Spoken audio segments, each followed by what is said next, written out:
મારી દેવાનું જોઈએ, સમજી ગયા? તો આવા આધુનિક સમયની અંદર આપણે બધા જૈનમાં છીએ કે આપણને આમ છે ને ગર્વ થવું જોઈએ કે આપણે બધા મૃત્યુ રોગની અંદર આવ્યા છીએ અને સારા સત્કર્મ કરવા માટે આવ્યા. તો સારા સત્કર્મ કરી લેવા માટેના સમય બહુ ઓછું હોય છે, સમજી ગયા? 24 કલાકમાં 12 કલાક દિવસ હોય અને 12 કલાક રાત્રિ હોય. રાત્રિમાં આપણે આ પ્રકાશની કિંમતમાં જાણીએ છીએ માં કે આ લાઇટ ચલે છે, અંજવાળું છે, કપડે અંજવાળુમાં બે અંધારામાં નહીં. અને દિવસમાં ગમે આ બેહો ત્યાં પ્રકાશ હોય. તો સૂર્યનારાયણ ભગવાનની કંઈ કિંમત આપણે કરતા નથી, સમજી ગયા? એટલે જે વસ્તુ મફતમાં મળે એની કોઈ કિંમત કરતા નથી, પણ જે વસ્તુ પૈસાથી લઈએ છીએ એને આપણે બધા કિંમત કરીએ છીએ, સમજી ગયા? એટલે મૃત્યુ લોક છે, અહીંયા કંઈક ને કંઈક મેળવી લેવા માટે આપણે આવ્યા છીએ. જબ તું આયા इस जगत में जग हंसे तू रोए, करनी कुछ ऐसी कर सको कि तुम हंसो ને જગ રોય.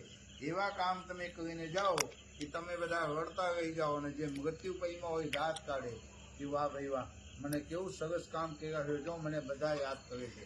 પણ આપણે મરી ગયા હોય તો પછી બધા કહે કે સારું થયું મરી ગયા, આમ કર્યા હતા ને તેમ કર્યા હતા. એટલે એવી મૃત્યુ પણ નકામી છે. એટલે સરસ કામ આપણે કરશું તો આપણને બધા યાદ કરશે, નબળું કર્મ કરશું તો લોકો આપણને કહે હાલ થયો જતા રહ્યા, આમ કર્યું તેમ કર્યું, સમજી ગયા? એટલે આ સમાજમાં ભગવાને આપણને મોકલ્યા છે તો કંઈ મેળવી લેવાનું, કોઈ સમયસરથી મેળવી લઈ ને તો જ કિંમત થાય.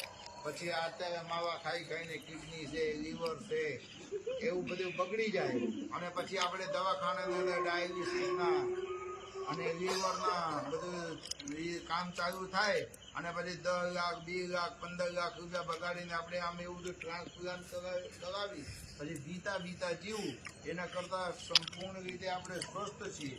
અને ઓરિજિનલ જાપાનની મશીન બધાને અંદર ફિટ છે, જે કિડની છે, લીવર છે, ફેફસા છે, ઉજળી છે, આપણી કેવી સરસ મજાની મજબૂત છે. પણ આપણે વ્યસન કરીને આપણે આપણું બધું બગાડી નાખીએ છીએ. એટલે વ્યસન અને ફેશનથી બહુ દૂર રહેવાનું અને સરસ મજાના ભગવાને જીવન આપ્યા છે એને જીવી લેવાનું. મૃત્યુ ક્યારે આવી જાય કોઈને ખબર નથી.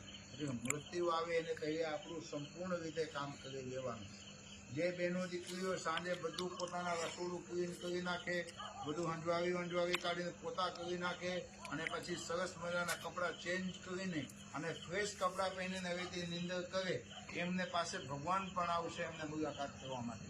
પણ તમે આખો દિવસના પરસેવામાં રપઝપ કપડાં પહેરેલા એમને મૂઈ જશો તો રાત્રે ભગવાન પણ તમારા પાસે આવવામાં દે, કારણ કે તમારા પરસેવામાંથી દુર્ગંધ આવતી હોય છે. તમારા રસોડામાં બપોરના હાઈના ખાધેલા